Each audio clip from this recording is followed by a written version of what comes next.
warahmatullahi wabarakatuh. Selamat malam teman-teman. Malam ini saya punya re-entry sale, yaitu re-entry sale di pair USD JPY. Re-entry sale di USD JPY dengan acuan re-entry di time frame H1. Mengapa saya melakukan re-entry sale di USD JPY? Mari kita analisa.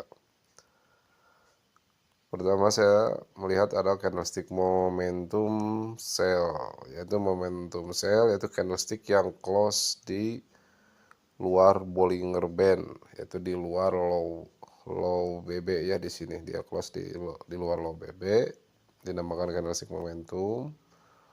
Lalu tunggu retrace sehingga dia menyentuh area MA5 atau 10 high. Nah, di sini ya.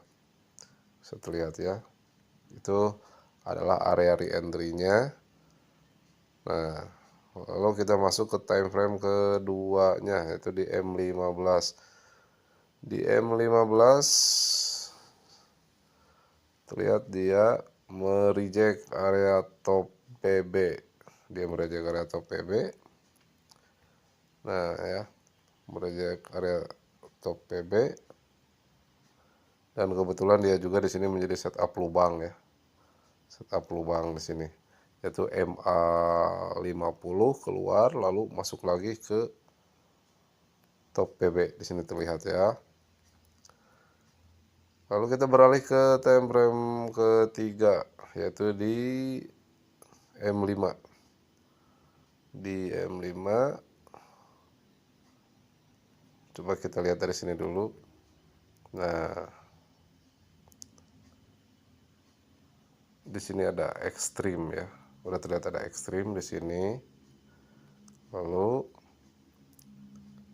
nah, di sini ekstrim, take profit wajib, MHP, re-entry lagi, MHP lagi atau MHV, lalu terjadi CSAK sell. Ya.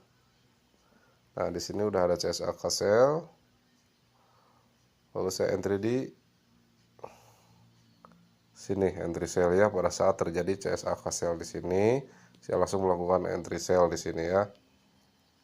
Nah, sekarang udah running profit. Udah running profit. Kita tunggu nanti hasilnya seperti apa di pair USD JPY ini ya. Kita tunggu hasilnya entah malam ini ataupun besok. Apakah menyentuh stop loss atau take profit.